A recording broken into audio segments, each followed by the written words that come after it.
नमस्कार दोस्तों। Shocking development कल रात को हुई इजराइल और ईरान के युद्ध में।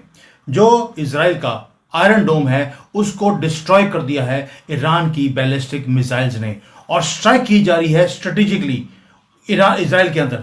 वहां पर जो स्टॉक मार्केट है, हॉस्पिटल्स हैं, वहां पे जो भी टेंपल्स होते हैं उनके ऊपर अटैक किया जा रहा है। रेजिडेंशियल एरियाज के अंदर ईरान ने अटैक करना शुरू कर दिया।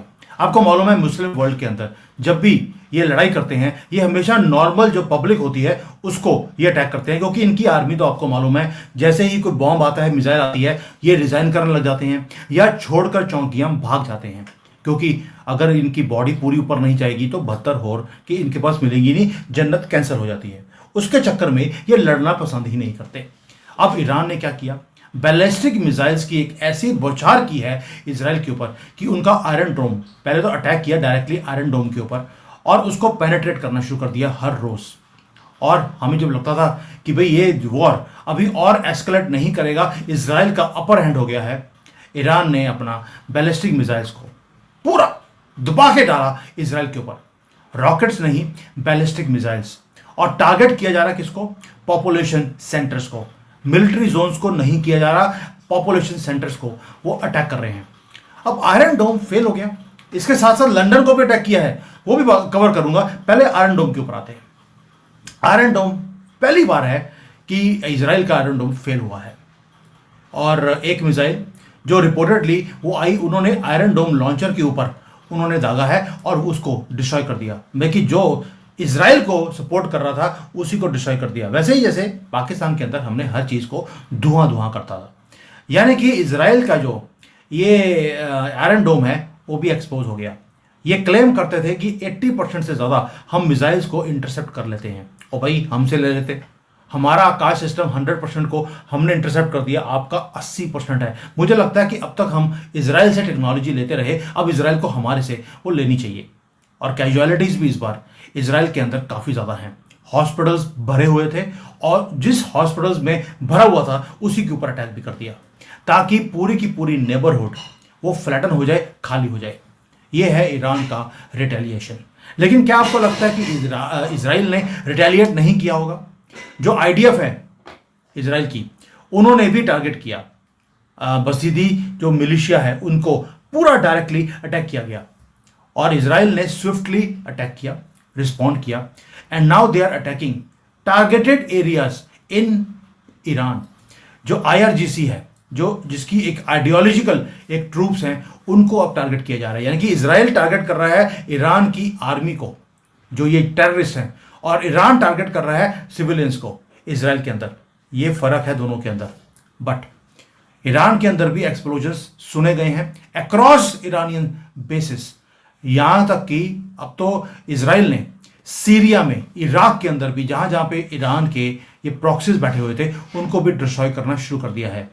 यानी कि ये वॉर अब एस्केलेट होता हुआ दिखाई देता है। वेट है सिर्फ एक बंदे की, खमीनी के मरने की, और उसके लिए वेट है कि कब यूएसए एंटर करेगा इस युद्ध के अंदर।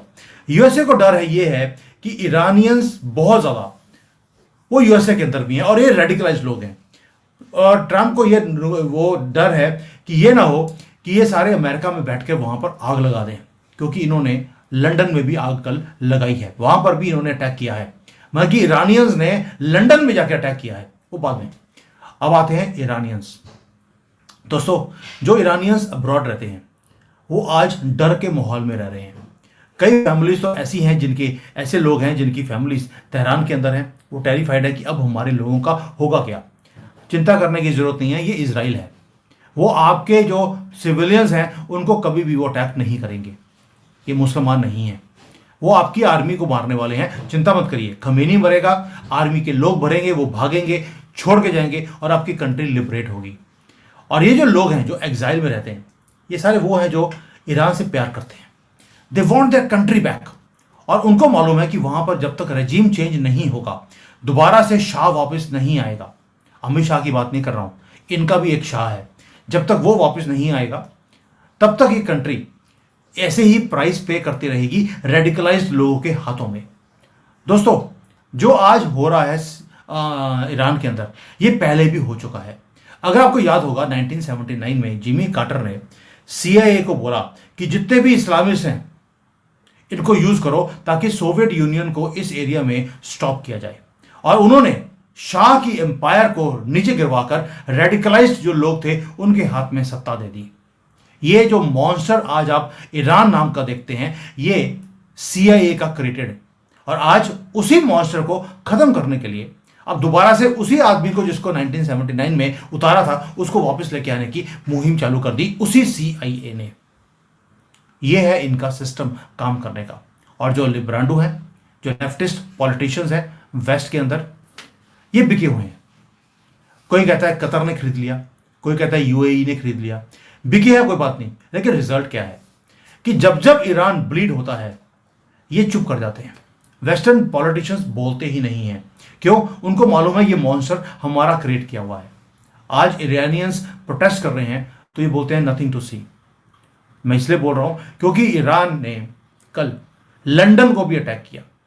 लंदन की सड़कों के ऊपर जो इस्लामिस्ट रिपब्लिक ऑफ ईरान है उसके जो ये उग्रवादी हैं जिसको बोलते हैं कि IRGC, इनके अगेंस्ट प्रोटेस्ट हो रहे थे कि हमें खमेनी नहीं चाहिए, हमें ईरान की ये रजीम नहीं चाहिए, हमें अपना शाह वापस चाहिए। तो जो ईरान के टेररिस्ट हैं, यही जो इनको बैक करते हैं खमेनी को, उन्होंने आकर उनकी अच्छी पिटाई करी। और पिटाई भी इतनी करी, ऐसे की है जैसे कि गुंडे मवाली होते हैं।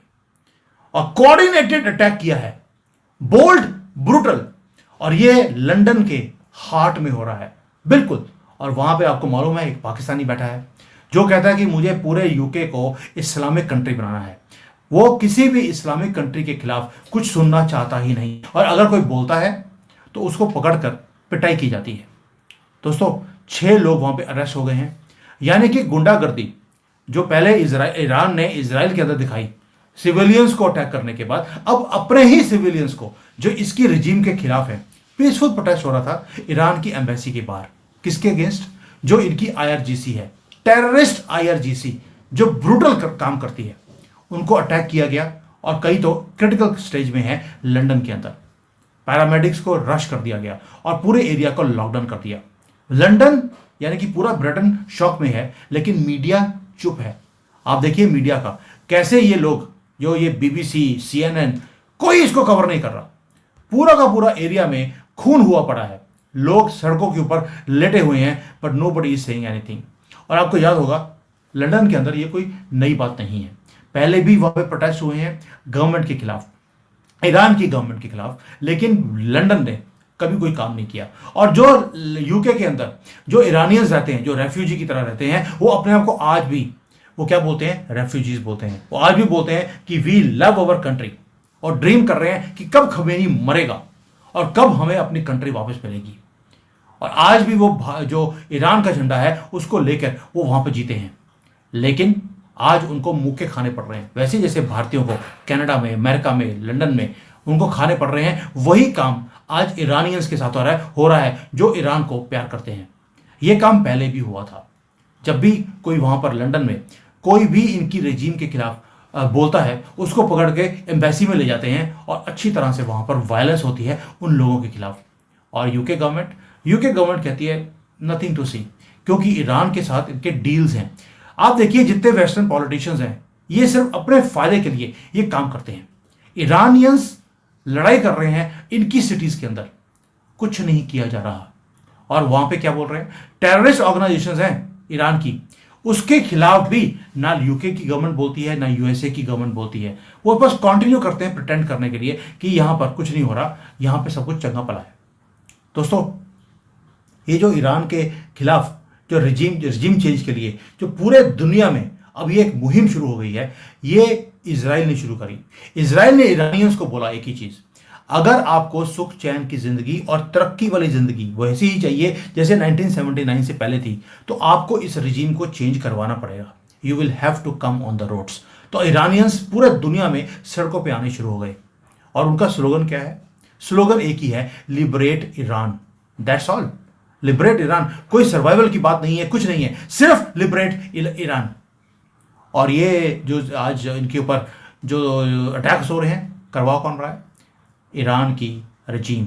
वो क्या कहते हैं? वो कहते हैं कि भाई हमारे खिलाफ जो भी बोलेगा, अदरवाइज तो फ्रीडम ऑफ स्पीच है। वेस्टर्न वर्ल्ड में। लेकिन अगर मोदी जी के खिलाफ कोई बोल दे और उनके ऊपर मोदी जी के फेवर में कोई बोल दे और उनके खिलाफ कोई अटैक हो जाए तो बोलेंगे नहीं, ये फ्रीडम ऑफ स्पीच नहीं है, मोदी जी की फेवर में कुछ नहीं बोल सकते।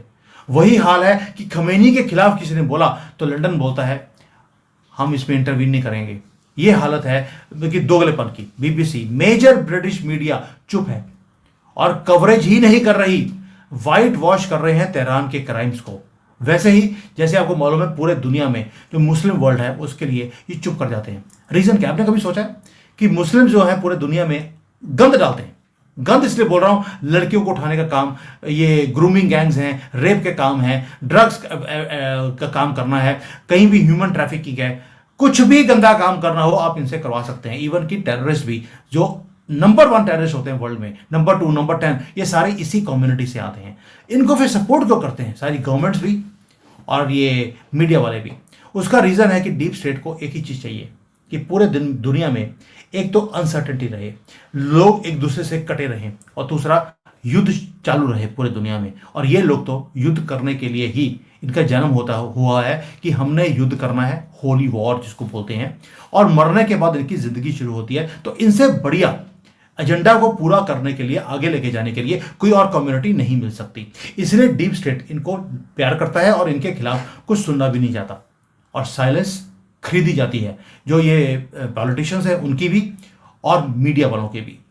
रीजन एक ही है, एक तो जैसे मुस्लिम वर्ल्ड है उनके पास बदकिस्मती से तेल है, और तेल है, गैस है, एनर्जी है सारी की सारी। और ये जो लिबरल ग्लोबलिस्ट हैं इनको क्या चाहिए? इस रिसोर्सेज के ऊपर कंट्रोल चाहिए। वो चाहते हैं कि वीक ईरान हो, लेकिन डिस्टर्ब भी रहे, वीक रहे, स्ट्रांग ईरान नहीं चाहिए।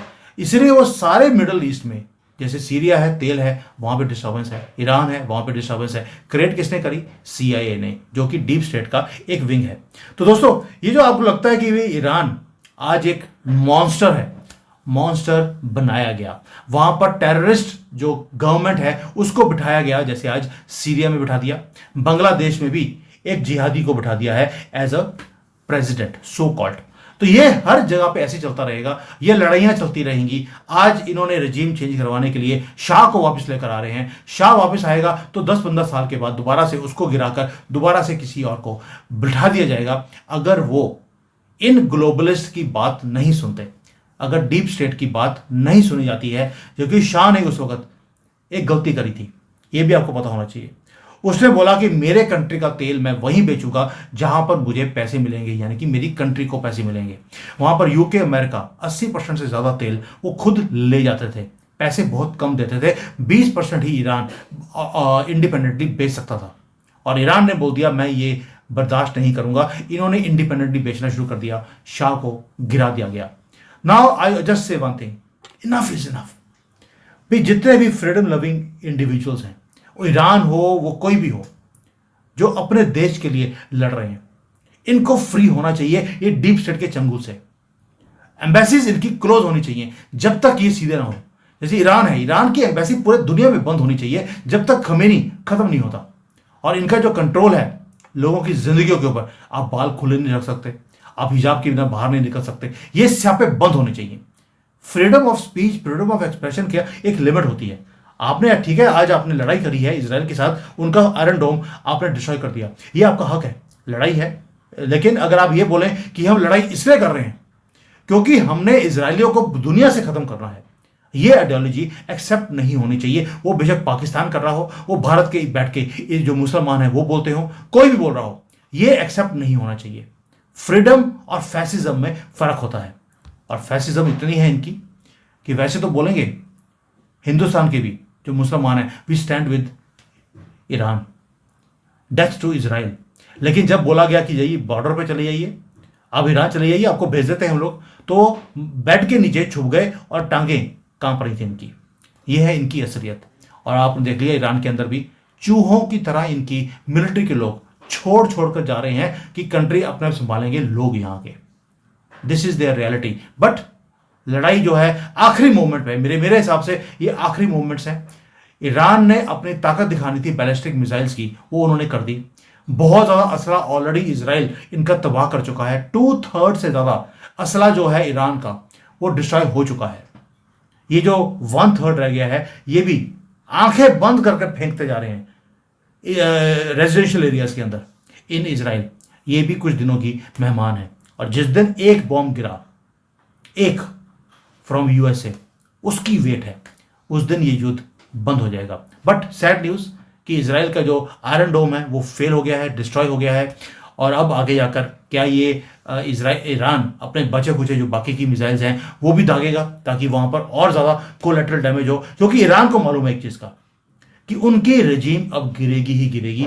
ये पॉज नहीं किया जाएगा, ना इजराइल करेगा इतनी आगे तक जाकर, ना ही यूएसए इसको करने देगा।